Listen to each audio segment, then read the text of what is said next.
O gênero de ação talvez seja um dos tipos de filmes mais explorados cinematograficamente falando anualmente. Em 2023, sobre os filmes hollywoodianos, a principal indústria do cinema, o gênero de ação foi o mais popular, representando 27,5% dos lançamentos, segundo o site Statista. Ano de Missão Impossível, a volta do Indiana Jones, John Wick 4. Vamos imaginar que existem mais de 20 tipos de gênero: terror, comédia, thriller, filmes de crimes. Ação representa 27% desses tipos. Demonstra o quanto as distribuidoras estão focadas em produzir conteúdos desse estilo, o quanto agrada ao público no geral. Mas hoje não conversaremos sobre os filmes padrões de ação. Vamos especificar ainda mais os filmes de roubo, os heist movie. Nos últimos 20 anos, esse tipo de gênero teve um aumento de 35% em produções, especialmente após o sucesso de Ocean Eleven de 2001. Sabemos muito bem que quando se trata deles, existe uma fórmula padrão que a maioria dos filmes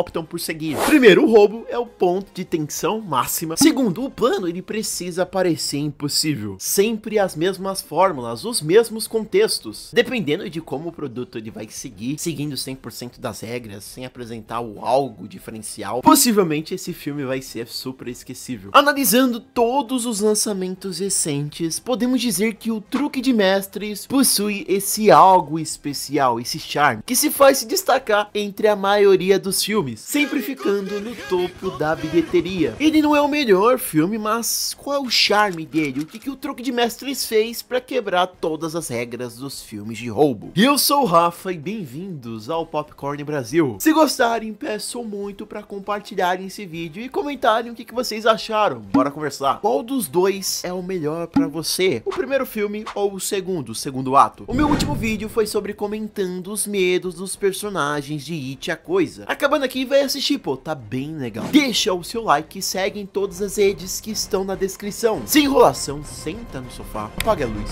e bora.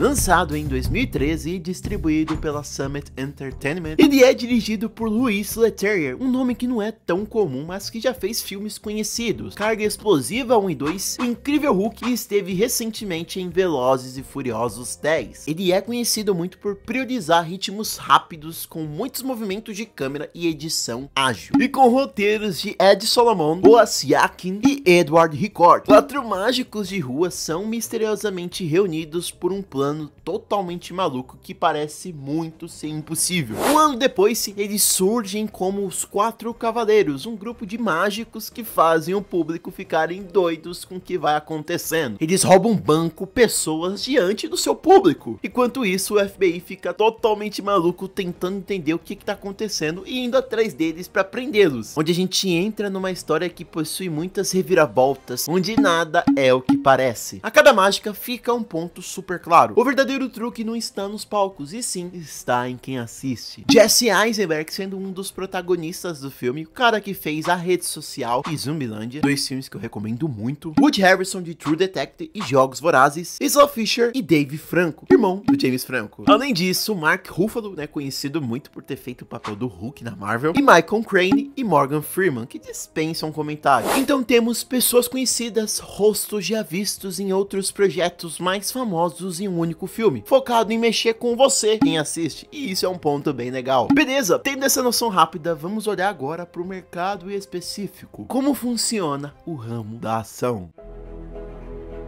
Falar de cinema é meio complicado, ainda mais abordando sobre os filmes heist movies, os famosos filmes de assalto. Isso foi muito definido pós Segunda Guerra Mundial, quando o cinema começou a retratar muito bem o crime com maior realismo. Segundo pesquisas, The Asphalt Jungle, de 1950, é o primeiro filme reconhecido no estilo heist movie, com a Marilyn Monroe em um dos seus primeiros papéis. É considerado o primeiro porque, realmente, é o primeiro longa-metragem a mostrar em tela todas essas características básicas para se construir um filme de ação, como o recrutamento da equipe, cada um tendo uma função específica, o planejamento, o golpe. Se esse é o primeiro, a virada de chave pro mercado vem 5 anos depois com um filme francês, quem diria? Que fifi! Tô falando como o francês do Google Tradutor falou, tá? Ele é considerado o primeiro grande sucesso porque realmente ele é o primeiro a ser querido pelo público, vencendo até o prêmio de melhor direção no Festival de Cannes do mesmo ano. Mas Rafa, por que você você tá citando eles? Primeiro, pra gente entender a origem, o surgimento, não é do nada. Segundo, por onde que surgiram esses estereótipos padrões, ou como o truque de mestre pega e reinventa pra não se tornar mais do mesmo. E quais são os principais estereótipos? Temos o golpe dos sonhos, onde é demonstrado que o roubo é praticamente impossível para as pessoas que não foram escritas para esse roteiro. Exemplo, em O Ritmo de Fuga, roubar o banco mais vigiado da cidade, o recrutamento da equipe, onde os personagens são escolhidos a dedo, cada um tendo uma característica específica, uma personalidade única. Durante o plano, muitos deles podem ter um grande imprevisto, algo que acontece que não estava previsto, né? Que não estava programado para isso acontecer, gerando um clímax interessante. O policial aparece na hora, traição interna, uma pessoa inocente é pega no meio, tem vários estereótipos. O perseguidor padrão dos filmes desse estilo, policial, FBI, o momento do grande roubo, com a grande fuga também, sendo um dos pontos básicos para a construção da trama, mostrando detalhes técnicos e visuais de como isso está sendo feito, de como que anda, né, o andamento desse roubo. E por último, a moral, o fechamento do ciclo, onde a gente vê finalmente qual que é a motivação, a conclusão disso tudo. Isso são apenas alguns, tipo, bem poucos mesmos, de estereótipos padrões de filmes de assalto. Agora, como será o desenvolvimento, o desenrolar da história, é um outro esquema. E sim, é o que o truque de mestre fez, mas o que ele fez?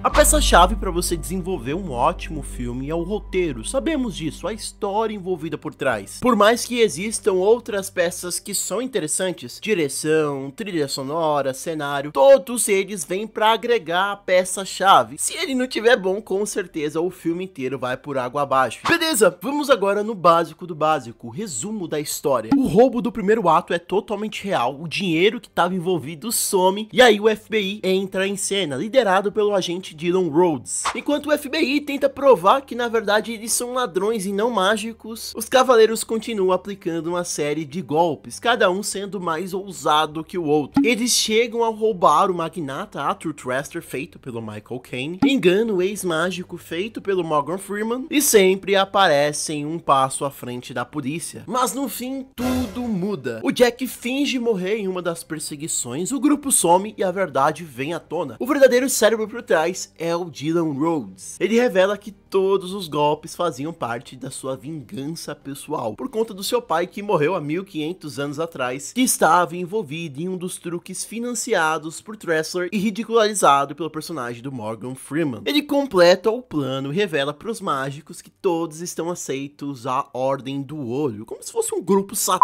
de mágicos, sabe? O filme termina jogando pro espectador que tudo isso fazia parte de um truque ainda maior, que se trata de um jogo de ilusão, vingança e poder. Apesar de eu achar simples, mas divertido, sabemos que o grande problema do filme, e que faz ele não ficar tão acima em questão de nota, é o seu roteiro. O policial que não supera a morte do pai, que passou anos da sua vida, treinamentos policiais, noites sem dormir pra fazer provas e tudo mais, porque sabemos que pra ser um cara do FBI não é algo simples, pra no fim ferrar com um banco e duas pessoas que não foram culpadas diretamente pela morte do seu pai. Pelo amor de Deus, é de Contudo, o seu desenvolvimento acaba sendo o diferencial, colocando a gente no lugar do policial que é extremamente cético, como muitas pessoas aí na vida que não acreditam em mágica, ao lado de uma pessoa, de uma parceira que acredita em mágica. Então vemos eles correndo atrás dos bandidos mágicos que no primeiro momento tinham passado a impressão que seriam os protagonistas, mas viram secundários na história, e tudo isso, e toda essa transformação, essa perseguição atrás deles, envolvendo esse policial é muito interessante. Ele não é um filme mega elaborante com várias camadas, várias densidades, mas é algo extremamente divertido, e isso é bem legal. São diversas cenas que te deixam totalmente focado e interessado no que está sendo apresentado, seja pela ação frenética proposta, a curiosidade de como que eles fazem isso, as piadas escritas, e aí vai. Quanto mais perto, menos você vê. Resume o como o filme quer seguir. Enquanto você tenta entender o que está acontecendo, o que está sendo apresentado, o verdadeiro mistério está diante dos seus olhos. O que é feito nos bastidores, o plano para acontecer isso. Que nada é do nada. E não apenas focando na mágica, e sim em tudo da nossa vida. Vindo com rostos totalmente conhecidos no mercado. Então a gente já pega uma grande empatia pelos personagens, porque a gente já conhece as pessoas que está fazendo. Então já gostamos do Morgan, do Jesse, do Michael, Michael, todos são conhecidos. Então temos pessoas conhecidas, a visão de um policial que não entende sobre o assunto, como o público, a ideia de que mágica é planejamento, fazendo a gente criar empatia por eles, cenas de ações bem conduzidas e, claro, os malditos estereótipos, mas aqui são conduzidas de uma maneira diferente, que faz a gente gostar ainda mais.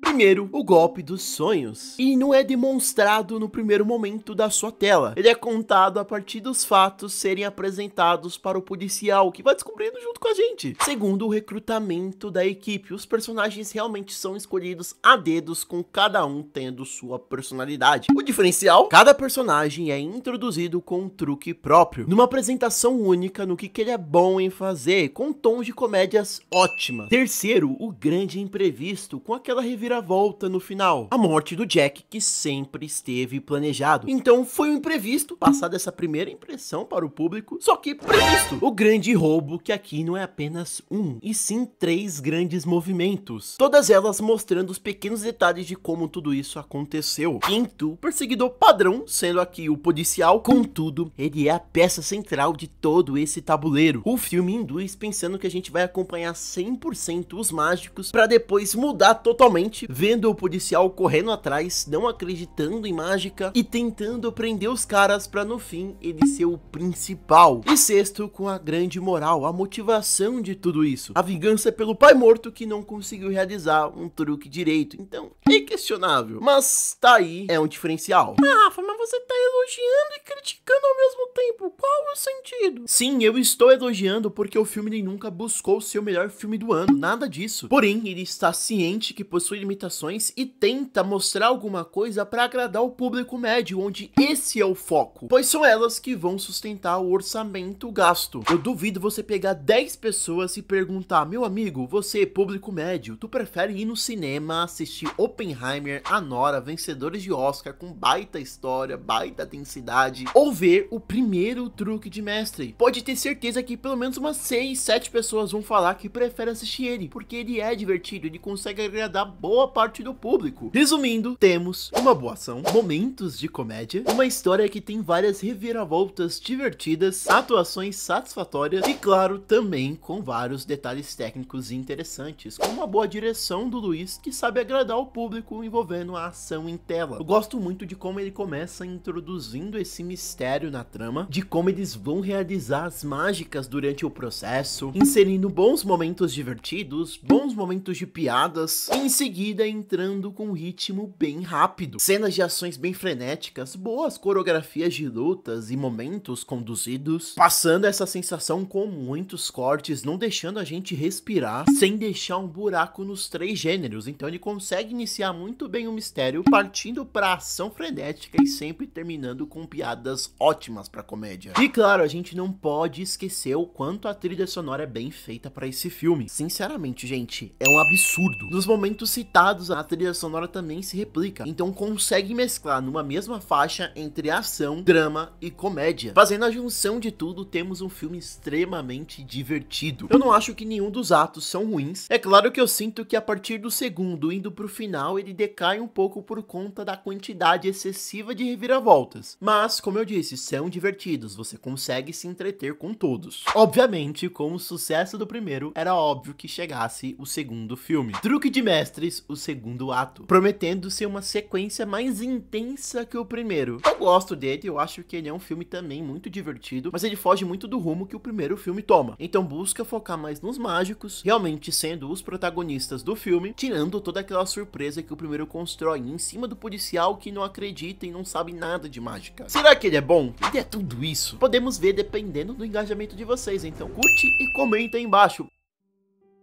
Meu amigo, mais um vídeo aqui no canal, e que vídeo um pouco intenso, comentando, né, sobre as características do primeiro filme. Bem legal. Como eu disse, a sequência sobre a saga pode vir o mais rápido possível, então curtam, comentam bastante, engajam esse vídeo, só assim eu vou saber se vocês gostaram. Ele também será disponibilizado em formato de podcast nas redes que estão na descrição, então tu pode acompanhar fazendo qualquer coisa. Sigam todas as redes também, Instagram e TikTok. E é isso, guys. Tamo junto. Fui!